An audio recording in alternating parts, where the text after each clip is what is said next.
College life is both exciting and challenging, especially when dealing with money. Students are going to find out that they'll be in a lot of debt by the time they graduate.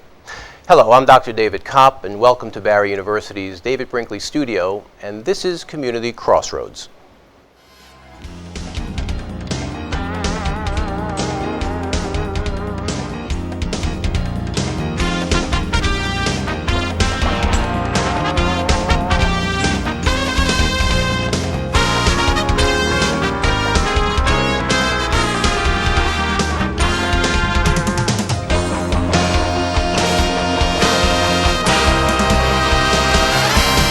Having an expense plan laid out before starting college is a great idea. Unfortunately, few students or even their parents do.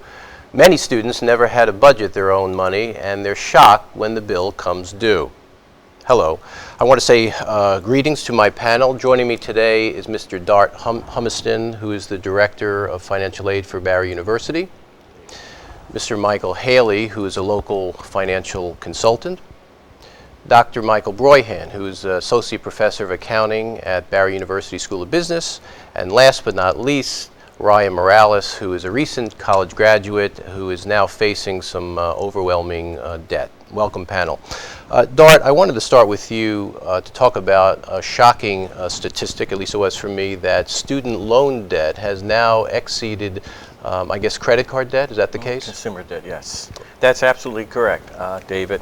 That happened about a year and a half ago. It is now at about $940 billion. And a lot of experts are saying this is the next bubble that's going to burst. As a practical matter, is that, you really can't escape that, I guess. You can't bankrupt yourself from debt, or can you? Federal student loans are with you until you die. And they can garnish wages and things of that nature. Yes, they can take your lottery winnings too. And that's great if you win a couple of $1 billion, but if you win $800, it will come out of there first too. Wow, that is shocking. So until you either pay them off over 20, 25 years or die or become 100% permanently disabled, those loans are with you. Now, Ryan, we mentioned at the lead-in that you have finished your education. Right. The loans have come due. As far as what the number turned out to be, I guess for you it was quite shocking, yeah? Yeah, so shocking. I mean, I went through I had a lot of scholarships and grants, and in the end I owed $44,000 back to the government. So you can imagine for someone who doesn't have a steady job, is only trying to enter a career, my career goal, it's a lot of work. Now, to be clear, a lot of stress, and to be clear, if you were to do another degree and the loans go, I guess, in forbearance, the interest clock doesn't stop. Deferment. The interest clock doesn't stop. Is that right? It will on subsidized loans, not on the unsubsidized loans. But still, so some interest clock is going. Yes. Michael, let me bring you in as a financial coach. As far as your practice is concerned, nowadays, are there more clients coming in with student loan debt being an issue as far as making ends meet and paying that off? Well, among all their debts, the student loan debt is the least we can do anything about. If they get a deferment or if they stop paying, the interest clock is mounting massively. Collection fees can be added to the balance, and the 10% doubles in 7 years, so that the balance that they owe can go up astronomically over just a few years. The rest of the debts can be dealt with. You can come up with plans to divest of the rest of the debts. But student loan debts are, I don't have any solutions to deal with them. Well, I think we've defined the problem, so let's maybe talk about some solutions. Professor Broyhan, I wanted to know from a financial planning standpoint, is there special attention nowadays given to preparing for paying back student loans? Well, you can work to try to avoid having those in the first place simply by planning. And what I'll do is I'll just draw on a famous American's quote named Henry Ford. He said, "Before everything else, getting ready is the secret to success." And essentially that means that if you plan rather than react, you're going to have less of a problem in this manner. Now that doesn't really help somebody that's right on the brink here of entering college or is there or shortly graduating. and didn't plan. But I learned at a very early age, age 12, that I wasn't going to go to college unless I paid for it myself. My father told me that. No one in my family had ever gone to college. I was an exception. And he was a blue-collar laborer, didn't have much to give in the way of planning for that. So I worked. I started as a paper boy.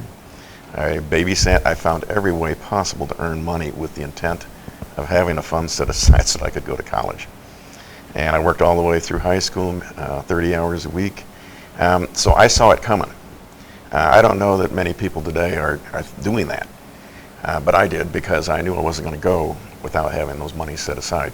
That was a long time ago. It's nearly 50 years since I started that. But that lesson has always been on me with respect to planning and reliance, and that things happen when you do that much better than if you don't plan. And in, I guess, the state of Florida, perhaps we're fortunate in that there is a prepaid program. Dark, can you tell me and remind me a little bit about that? Sure, it's a savings plan. Florida prepaid. Some of the other states have a similar program.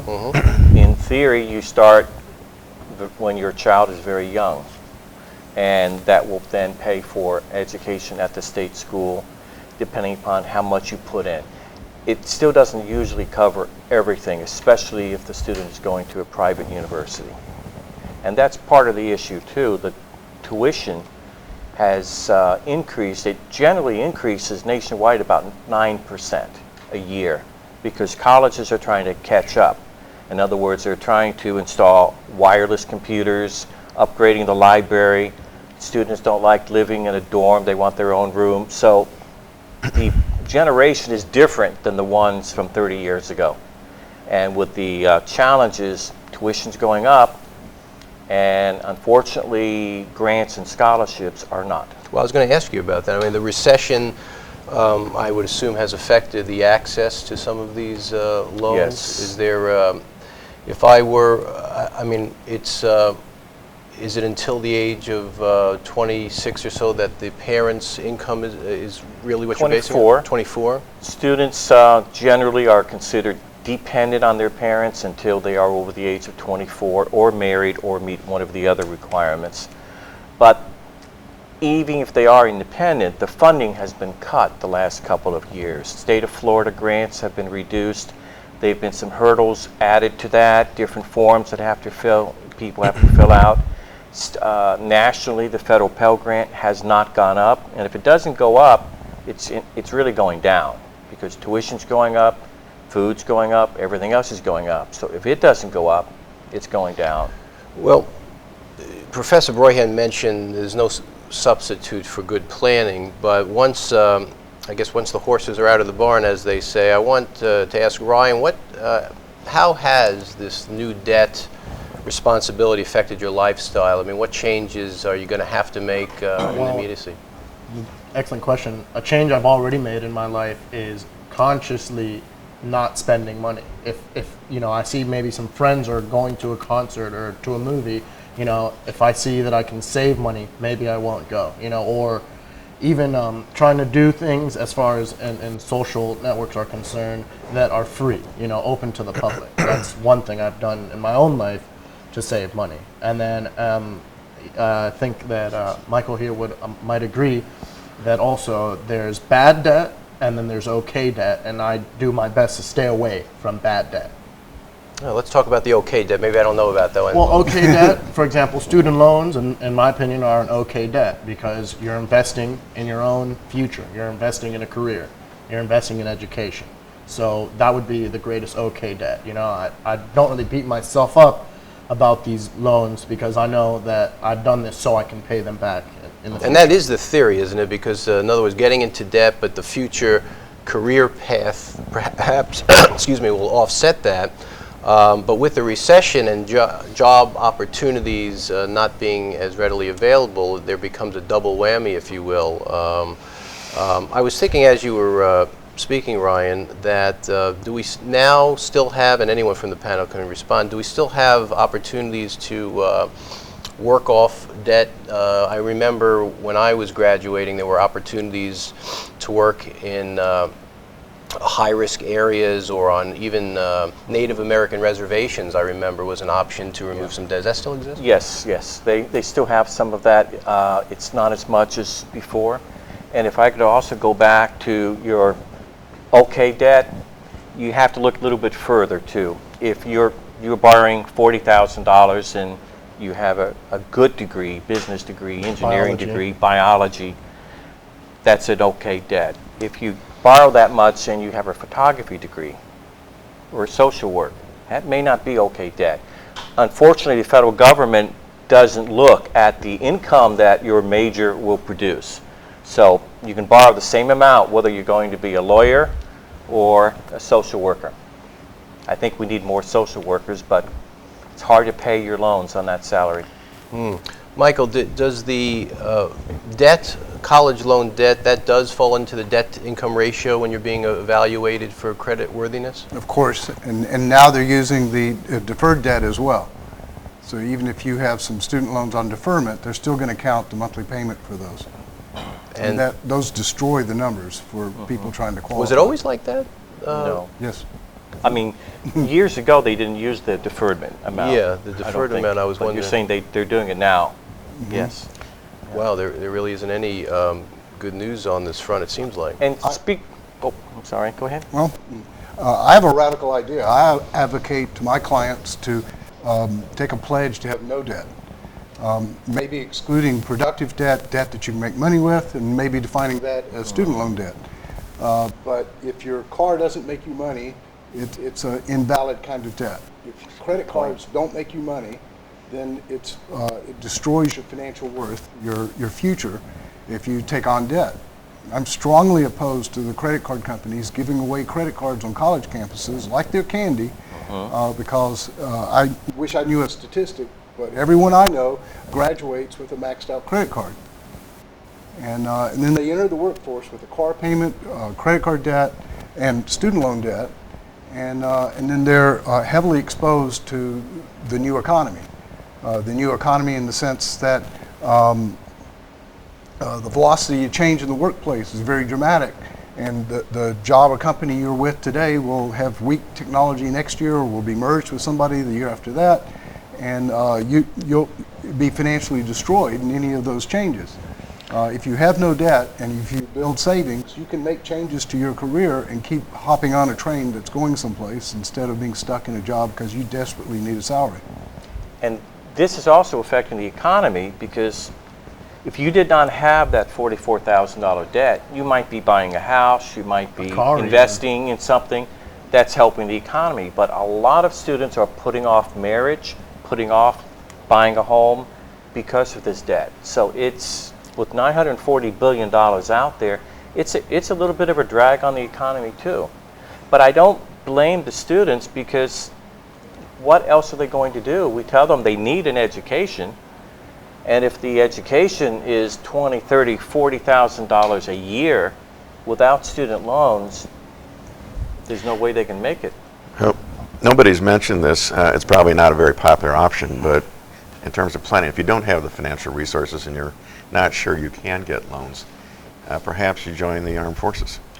That's a good option. And put in your years of service, and then as a benefit to that, they pay for your college tuition. Yes, that's and true. they finance all of that. I Extremely have a high few risk, students. though. I have a few students that have done that, and it is a way for them to get an education with no debt. Yep, that is true. The aspects of debt that I wanted to talk about is, you've mentioned on the credit card debt on campuses, especially. Is there such thing, back in the day there was a thought that establishing your credit history and your credit rating was kind of a good reason to at least get your first credit card. I guess, is that out the window, that idea now? Well, that's a justification to do it. But it doesn't justify having maxed out credit cards when you graduate.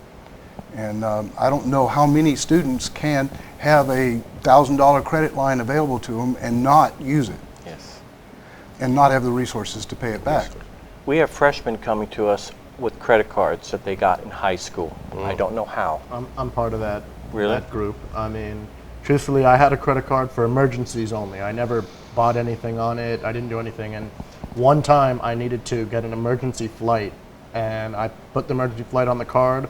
Within a few months, I paid the original price of the plane ticket, and it's currently at like $2,000 in collection, and I've paid back 3-4 times the original amount of the Wow. the plane ticket. You know, I feel like there should be some safety net for that kind of situation, especially when it comes to, I got my first credit card at 18 years old when I opened my first Bank of America account. Yeah, there's definitely a difference between I want and I need, and I remember the issues of want and need. Good conversation. When we come back, I want to talk about perhaps some more framework and states of mind that perhaps will be advantageous to those that quite aren't in debt yet. So we'll be back. Thank you.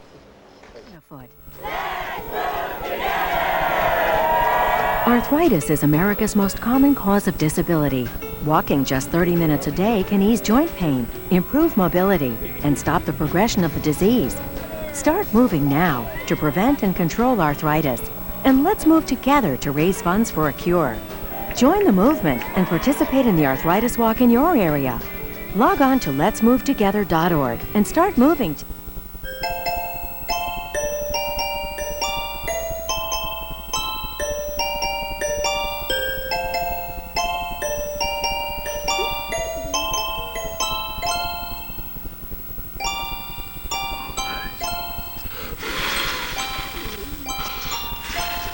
The smallest moments can have the biggest impact on a child's life. Take time to be a dad today. Malcolm, you do know that energy savers last 6 times longer than ordinary light bulbs. This isn't my room. It's Baron Davis's. Baron Davis, the basketball player? This is his room? Yep. Interesting, because we have Baron Davis right here. Baron, do you live here? No. I don't mean that, Baron Davis. Millions of kids are using their energy wisely. What's your excuse?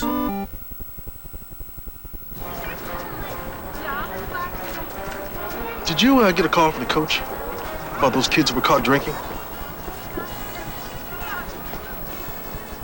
Not our guys. They know better. Yeah, they know better. Heads up, sport. Real kids are curious about alcohol. 40% tried by the 8th grade. Talk early, talk often, get others involved. We're back, and Ryan, I wanted to start with you because during break we talked about a very interesting statistic. What was that? Well, going back to what he was saying about forgiving student loan debt, I believe it's forgivestudentloandebt.com, and this gentleman, Robert Applebaum, he started a petition to send to Congress, to the White House, that could potentially bail out students. They've bailed out the auto industry, they've bailed out the multinational corporations like, you know, Goldman Sachs or well, for example. And this petition, it's about 3 months old, and I personally signed it along with a lot of my colleagues and friends. It's over 420,000 signatures already, and it's almost nearly 500,000 signatures in the last few months. And it's all about, you know, bailing out students, you know, helping them with their debt. So I wanted to add that to what Mr. Haley was saying. As a practical matter, $1 trillion. Trillion? Right. With a T. We're at $1 trillion. It didn't happen. Student loan debts. As a practical matter, I don't think I know the answer to this. Is student loan debt is tax deductible? The interest is on student loans up to $2,500 a year. And that assumes that as an individual you make $75,000 or less. If you're married, then the income, the adjusted gross income, go up to $150,000 and deduct the interest. So you're limited though to $2,500 of interest expense within any 1 year. So obviously if your loan is very, very high, then you're not going to be able to deduct everything. And $25,000. And I guess if you're fortunate enough to get a high earning income, then there's a ceiling there. You wouldn't be able to deduct it. Yeah, if you started off as an individual for $80,000 a year, you're out of luck. You can't deduct it. That's the IRS rules. Are the loans are they typically over 30 years or? They initially start with a 10-year term, 10? which almost no one can handle, and then they can consolidate it and stretch it out into a 20 or 25-year loan. So the payments are smaller each month. However, you can calculate what the total principal and interest is going to be after 20, 25 years. And there are certain repayment programs too that will make it easier, but it's still there. It's not going to go anywhere. Yeah, Ryan, you were going to say something? Yeah, I wanted to add, as far as getting a job right after college, it's another expense. For example, I have a degree in biology, bachelor's of science, and a major in biology. And I've gone on the job hunt, hospitals, health clinics, and they all require an extra certification. Are you an EMT? Are you, do you have a paramedic certification? Do you have your CPR certification? And all of this also involves an investment of time and capital and money. So it's not even just, oh, I graduated, I spent all this on my degree, now I can get a job. It's more than that. It's get a master's, get certifications, invest more money and have less financial aid available to you. So it's a very big issue. It spans way past undergrad. Undergraduate, I feel, is just a stepping stone to that, Well, I'm going to step in here and say something. A college degree doesn't guarantee you a good job anymore. It did back in my day, but that was quite some time ago. Again, with planning, you have to look at where the demand is. Not where the supply is, but where the demand is. And that might mean choosing a field or a career that has job openings, that has growth to it. And if you are going to instead say, that doesn't interest me too much, I'd rather do something that I like, but that topic, that major, does not have any job growth, and instead to get a job, you have to go to graduate school and perhaps even get a PhD to get employed as a history professor. You can see where this is leading. And I hear complaints about that kind of thing all the time, and I said, well, why haven't you thought about something where when you do graduate, there are job opportunities for it that pay well? And all you have to do is a little bit of planning, a little bit of thought beforehand to guide what that career path is. Well, the old joke used to be if you had your degree in English Lit, they'd ask you what restaurant you were working at. But so it's a fair point. I know, personally speaking, and Dr. Broyhan can relate to this too, I've paid for my PhD, and it's only because I wanted to be a university professor. But as we both know, getting that position, if I knew then what I know now, I probably wouldn't have been as brave. These tenure-track positions, only through retirement and death do they come up. I happen to be lucky, but it's one of those cost-benefit analysis. If I knew then, I probably wouldn't have taken the plunge and gotten into that. Well, accounting is something, even at a bachelor's degree, you're very employable. And if you have a master's, that's good too. And then you get certified, then you really got the ticket there. But I'm talking about my field. There are certainly other fields, such as the health sciences and nursing, that have many of those opportunities. Those are growing.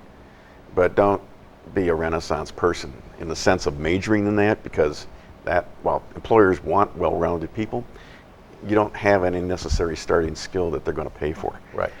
But if you didn't have student loans, then you would have more of an opportunity to follow your heart. You may suffer a little bit, but you wouldn't have those loans. Australia has a terrific system where they don't give you loans. What happens is that when you finish school, they take the payment out of your pay. It's a regular certain percent, like 4% or 6%, for the rest of your life. Right. The more money you make, the quicker it pays off, but you don't see it, you don't suffer with it. It's a small amount. And I think that's something we need to look at in America. Over how long a period? It depends on how much your total amount is, and it depends on what job you have. But it's just going to be something else coming out of your pay, a small amount, 4%, 5%, 6%, and it's automatic. And students there don't have to make these decisions. I want to do this, but I can't because I'm going to have to borrow loans to get either one. It is still true, though, that student loans are some of the lower interest loans, right? Lower interest loans, yes, but the fact that you cannot get rid of them, as Michael says. And not that low. Right now they're about 3.6%. Okay. Yeah, for Stafford student loans. Some of the other ones go up higher to 8, the parent And those loans. are backed by the government? Right now, they are the government. They are the government. Yes, the government chased all the banks out of the business. Okay. Of course, yesterday was Columbus Day. I couldn't call the government because they were closed. But Good hours, huh? yeah, not quite the same service, but yeah. Do your students and any college students from the financial aid office, do they get semester reports on what debts are accruing? How does that work? Well, we start in talking with them about the cost of school, what their grants are, and then what their loans will be. And we try to break it out for 4 years. This is how much you're going to have when you get finished with your degree. Unfortunately, most students don't want to hear that. They just want to come and start school. Before they take out a loan, they must do an entrance interview and learn their rights and responsibilities. And we also are working on a literacy program. But it's like fighting upstream because you need the loans in order to get your education. And people are not into planning, unfortunately. Well, another thing you can do to try to keep those loans down is to look at available scholarships. It doesn't have to be based on academic excellence these days. There's a lot of different ethnic groups that award them. Or work during summer. Yeah, and you just need to investigate those options. Another American, Abraham Lincoln, once said, those who, things may come to those who wait, but only those things left by those who hustle. So again, here's planning involved. Yes. Go out there, show some initiative, and search for these things and try to get them as funding so that, you can minimize that debt if you have to borrow. I was lucky enough to get scholarships to come to Barry University, and I got 2 scholarships from my high school. It was a John Campbell scholarship, and I think it was Kiwanis. And I applied in my senior year of high school for hundreds of scholarship programs, Spanish, Hispanic, whatever the case. And I actually found it really difficult to even get a message back from these, we help Hispanic funds or any of these other funds. So, I mean, I feel like although that might be advertised as an option, I don't know how realistic it is to expect one of those. It is like a part-time job. You have to do it for months. It also strikes me that some of the education and planning has to start at the high school level. You can't wait just for the financial aid office of the college that you're working with. This has been a great discussion, fellas, and it's really made me sensitive to things that I hadn't considered as my boy gets ready to go to college. So I want to thank the panel, I want to thank you, and we'll see you again real soon. Okay.